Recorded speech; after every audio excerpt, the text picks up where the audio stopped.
J'essaie de garder de très belles images de mon enfance.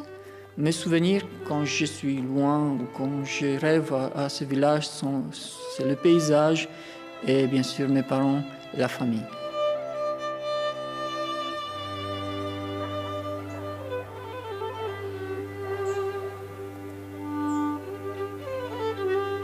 Et je suis content parce que je vois que cette église qui à un moment donné, il y a eu des difficultés, maintenant c'est un lieu de paix et c'est devenu un lieu de prière, un vrai lieu de culte. Et ça me rend bien sûr très heureux.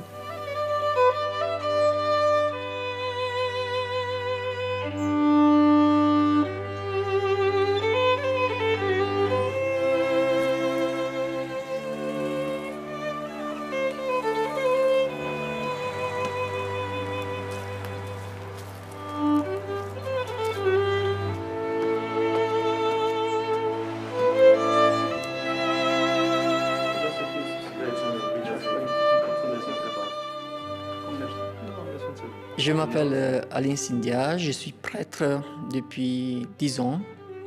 Je suis un homme marié ordonné prêtre. Je suis né en 78, donc à l'époque de Ceausescu.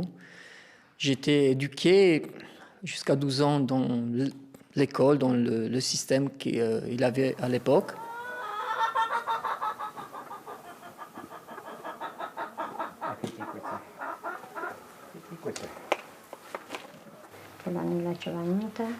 Tu es là.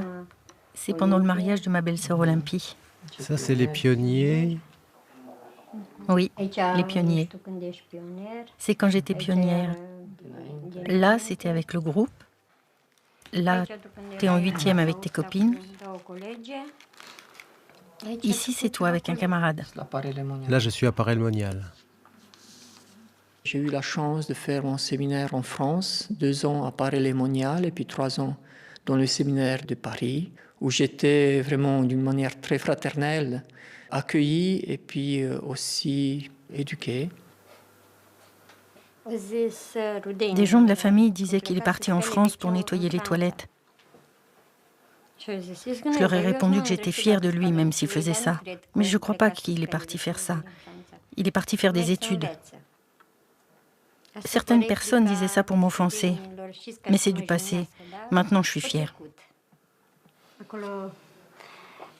Là, c'est quand tu t'es mariée avec Anna Maria. On voit Alina et Vali, ma sœur, et ici Antonia. Ici, on est à l'église. C'est mon ordination. Ah oui, t'as raison. Maintenant, je reconnais, c'est à Bécléane. Et il y a l'évêque. Et le supérieur du séminaire de Paris derrière. Oui. Ici, c'est encore toi. Là. Jusqu'en 1948, l'église gréco-catholique était l'église majoritaire. Mais malheureusement, une fois avec le régime communiste, quand les communistes sont arrivés, ils ont interdit cette église. Nos évêques étaient emprisonnés, beaucoup de prêtres aussi, d'autres qui sont passés à l'orthodoxie. Les biens de l'église catholique étaient pris par les communistes et donnés à l'église sœur, à l'église orthodoxe. Et il y avait quand même des prêtres qui célébraient des messes et les sacrements en secret. Bien sûr qu'ils étaient quand même chassés et cherchés par la sécurité.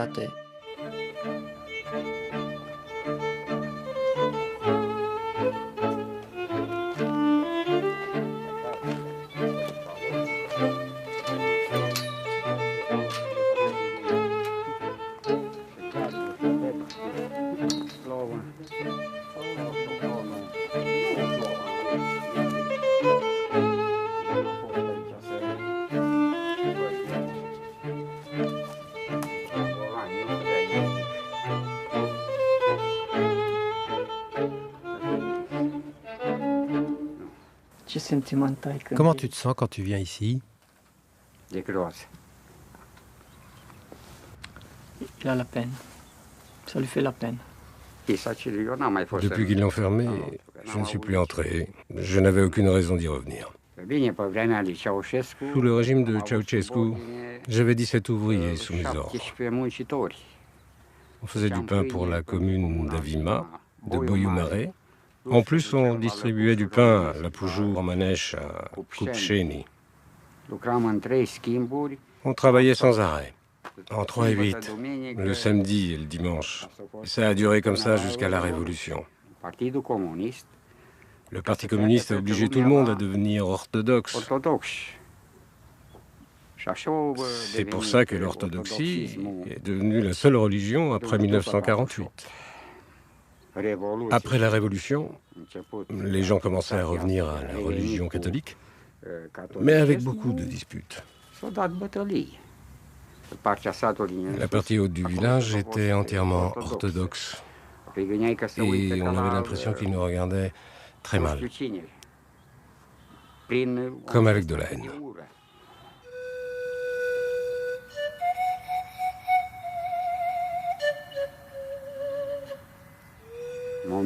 À l'époque, on n'avait pas réussi à récupérer l'église. C'est d'ailleurs à partir de ce moment-là que les problèmes ont commencé.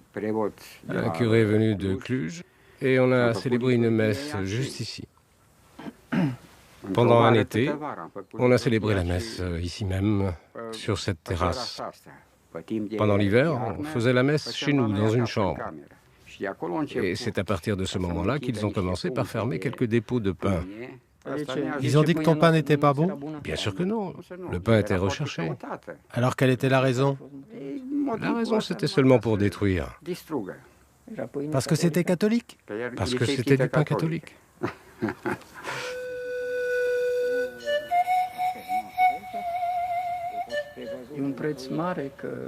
C'est quand même cher payé pour ton retour dans l'église catholique. Tu sais très bien ce que j'ai vécu et ce qu'on a enduré.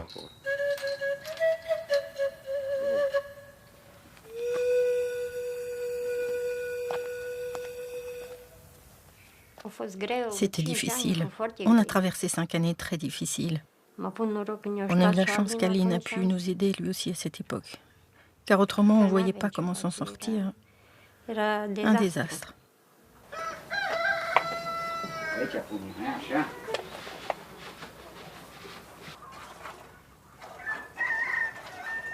Je me souviens très bien de ce moment parce que c'était un moment très difficile pour la famille. Voilà. Vous savez, à 19 ans, tu as besoin encore de tes parents pour t'aider. Et on s'est retrouvés sans ressources. Voilà, parce que tout s'est écroulé. Pour eux, surtout parce que moi, j'ai gagné ma liberté dans l'Église catholique. Mais le Seigneur est bon et nous a donné la force. On a aujourd'hui beaucoup plus qu'on attendait de lui et les choses sont beaucoup améliorées et arrangées.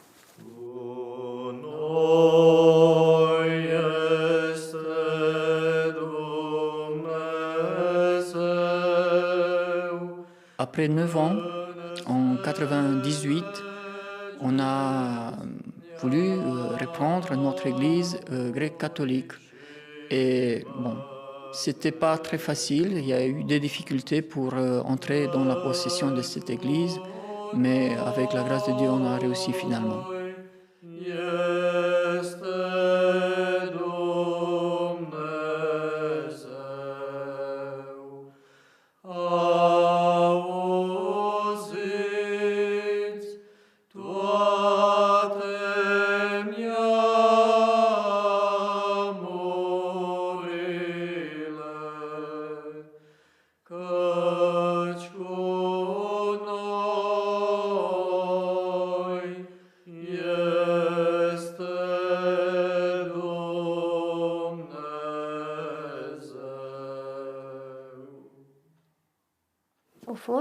Tout ça, c'est du passé, ça fait partie de l'histoire. Je ne porte la haine contre personne.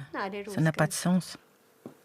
Il vaut mieux oublier et pardonner, parce que si on ne pardonne pas, alors on n'a rien fait. On ne pourrait pas dire le Notre Père, pardonne-nous comme nous pardonnons aussi. C'est comme ça.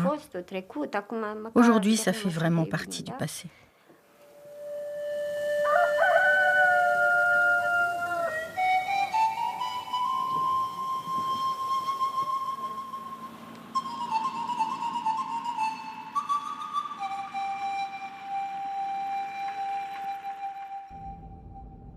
Actuellement, je suis prêtre à Bécléane, où je vis avec ma famille aussi, l'épouse et les 2 enfants que j'ai, c'est Benoît qui a 9 ans et Maria-Rita qui a 5 ans.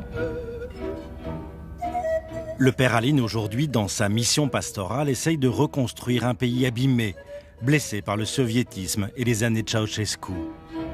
Il faut rebâtir une église gréco-catholique qui n'existait plus officiellement il y a 25 ans et redonner une âme à la société. À Bécléane, au centre de la Transylvanie, il est vicaire de la paroisse avec 2 missions principales, les jeunes et la présence auprès des personnes âgées et malades. Salut! Ce faceți? Bine v-am găsit! Cum sunteți? Da? De ce? Ha? Cum sunteți? Bine. Ce? Nimic. Da? Hai că vin și eu cu voi, da? Hai. Vin în față cu șefa, da? Cu Achela.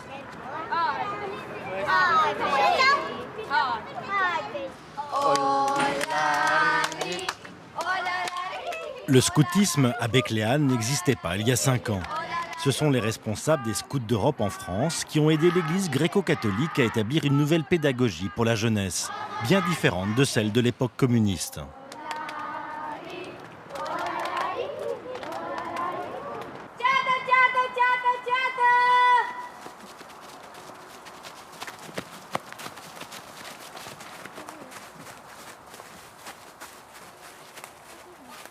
Nous avons créé ici à Bécléane les scouts en 2010.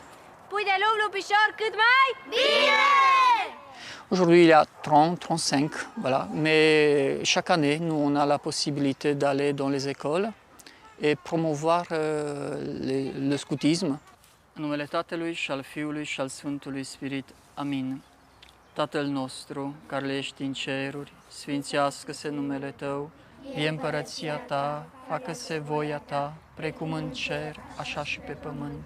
Pâinea noastră, cea de toate zilele, dă-ne nouă astăzi și ne iartă nouă păcatele noastre, precum și noi iertăm greșiților noștri, și nu ne duce pe noi în ispită, ci ne mântuiește de cel rău, că Ta este împărăția și puterea și mărirea a Tatălui și a Fiului și a Sfântului Spirit. Amin. À l'époque de Ceausescu, déjà, le nom, ce n'était pas le même. Non. Il s'intitulait des pionniers. Nous, on est des scouts, mais ce n'est pas ça la différence. Moi, j'étais pionnier aussi. Et on se réunissait au nom du parti et puis on louait Ceausescu.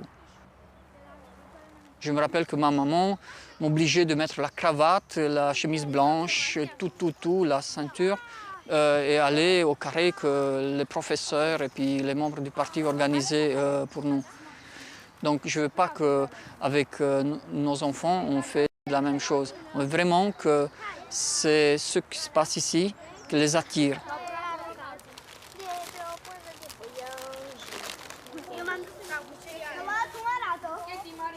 Ici, on se retrouve au nom de la joie, de l'amitié et de l'éducation. Pour nous, les formateurs, c'est important, ça aussi. Et petit à petit, on le propose Jésus-Christ et louer Jésus-Christ. Roșie, roșie, ketchup.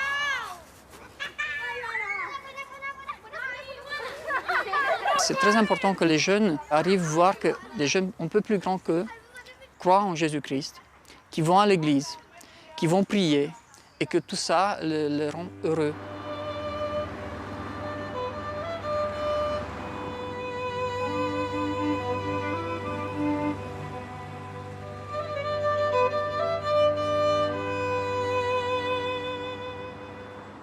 Ne ridicăm așa frumos în genunchi, da? Da. Și o să începem, da? În numele Tatălui și al Fiului și al Sfântului Spirit. Amin.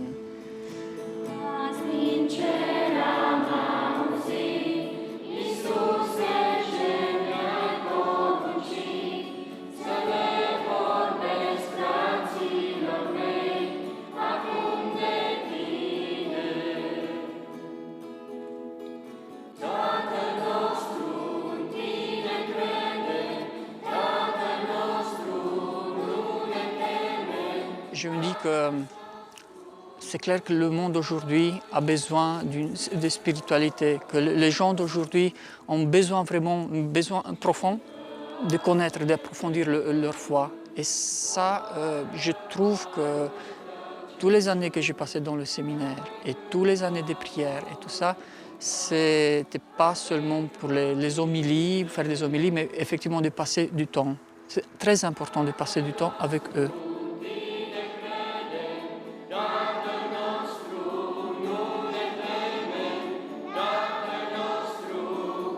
Je me rends compte que cette familiarité commence à se créer. C'est un côté très évangélique, parce que Jésus-Christ lui-même, il avait passé du temps avec ses disciples. Il marchait et ils passaient des épreuves ensemble. Ils étaient fatigués. Et tout ça, qu'il voit aussi qu'un prêtre, parfois, il a du mal à marcher, ou qu'il est fatigué, ou que dans ces situations, il garde son calme, et qu'ils demandent l'aide du Seigneur, je pense que pour eux, ça peut être un exemple.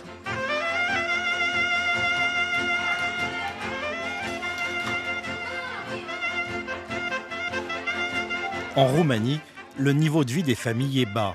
Souvent, les deux parents travaillent. L'éducation de la jeunesse est devenue une priorité pour la paroisse. Il faut aider les enfants à grandir, à étudier et à devenir des citoyens chrétiens. Les besoins sont nombreux.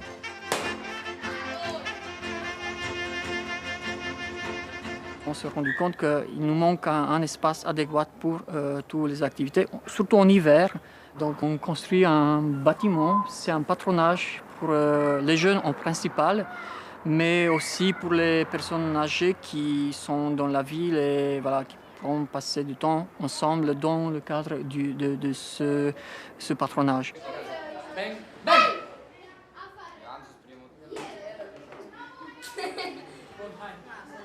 Tout le monde font des leçons, les parents aussi, à l'école, mais il y a très peu de gens qui savent écouter aujourd'hui. Et les jeunes, ils ont beaucoup de choses à dire et à nous enseigner aussi. Je fais confiance aux jeunes parce que il y a des supérieurs qui m'ont fait confiance à moi aussi. Et puis, si j'étais appelé à cette mission, c'est que Jésus m'a fait confiance.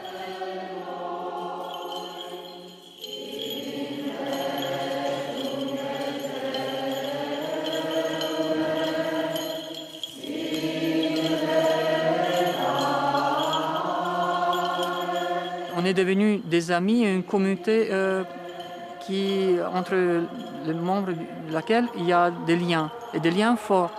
Et puis de temps en temps, il m'appelle en disant, voilà, tu pries pour moi parce que j'ai tel souci, ou voilà, il faut rendre grâce à Dieu parce que j'ai dépassé ça. Donc c'est bien qu'ils ne viennent pas seulement demander, mais ils viennent aussi après manifester leur joie.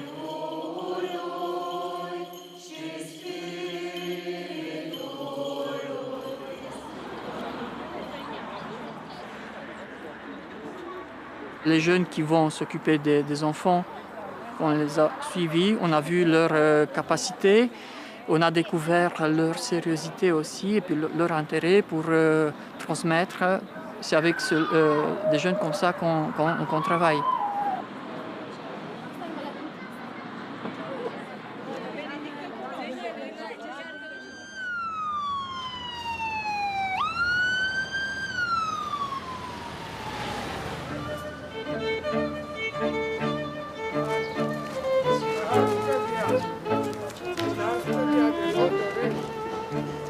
À la période de Ceausescu, il voulait cacher tous les infirmes et si c'est possible aussi les malades parce qu'il voulait montrer un monde parfait, voilà, dans lequel il n'y a pas de souffrance. C'était l'époque d'or, on appelait comme ça.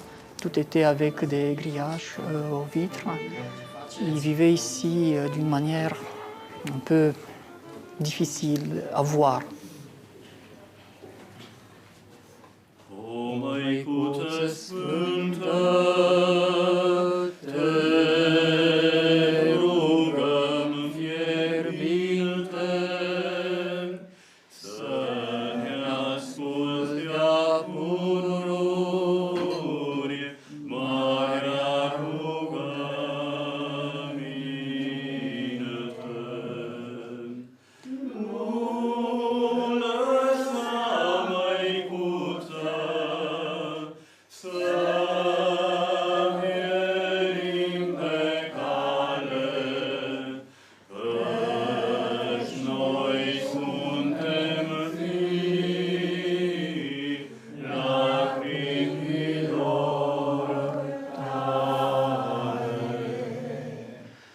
În numele Tatălui și al Fiului și al Sfântului Spirit.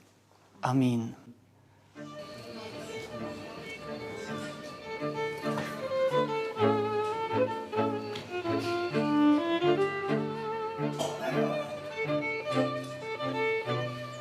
Să vă ferească de orice rău, bine? Cu plăcere, cu plăcere. Mâine vin să vă și spovedesc dacă doriți, bine?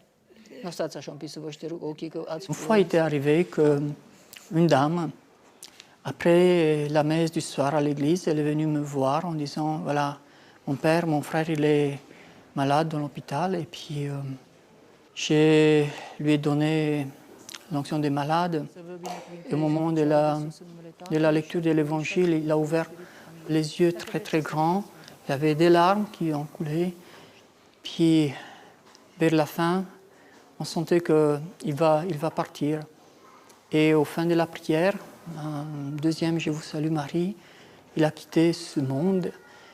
C'est à ce moment-là que j'ai compris que Jésus a donné à ses apôtres et par les apôtres aux prêtres ce pouvoir de pardonner. Et cet homme, il a quitté le monde une fois qu'il a obtenu le pardon du Seigneur et puis l'absolution d'un prêtre.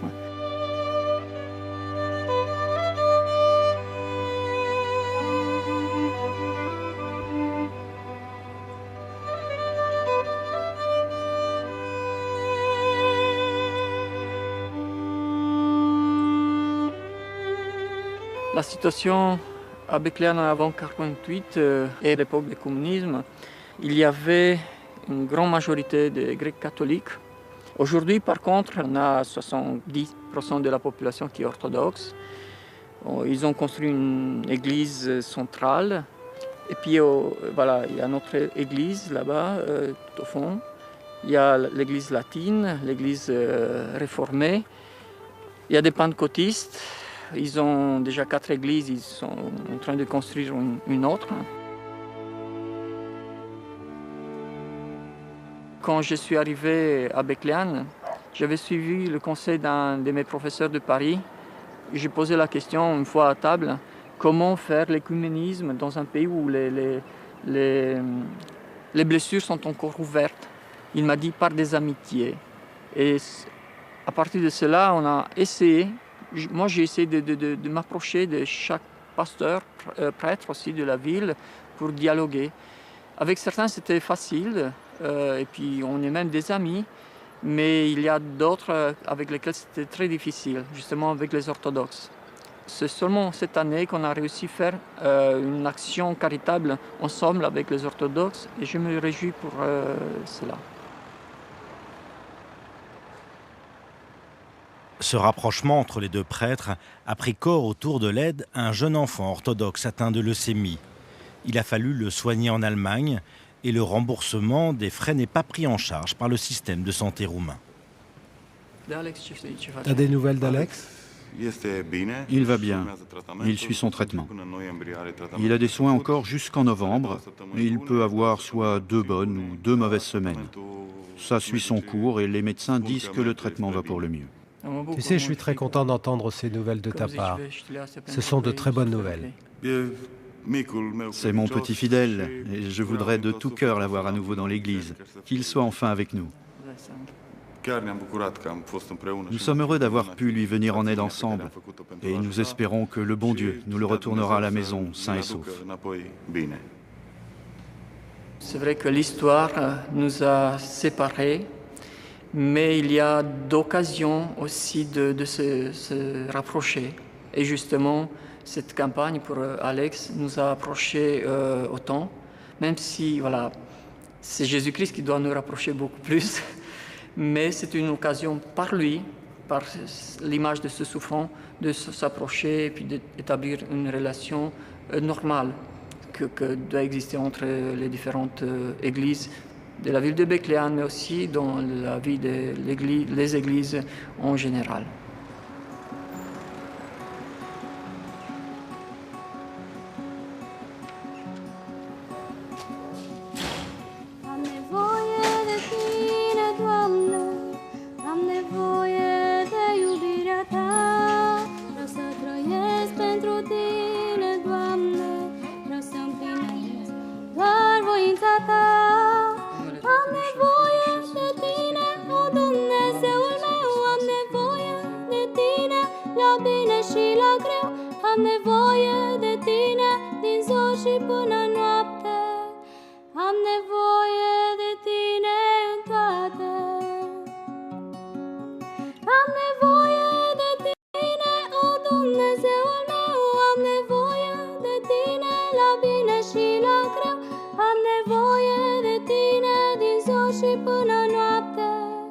Am nevoie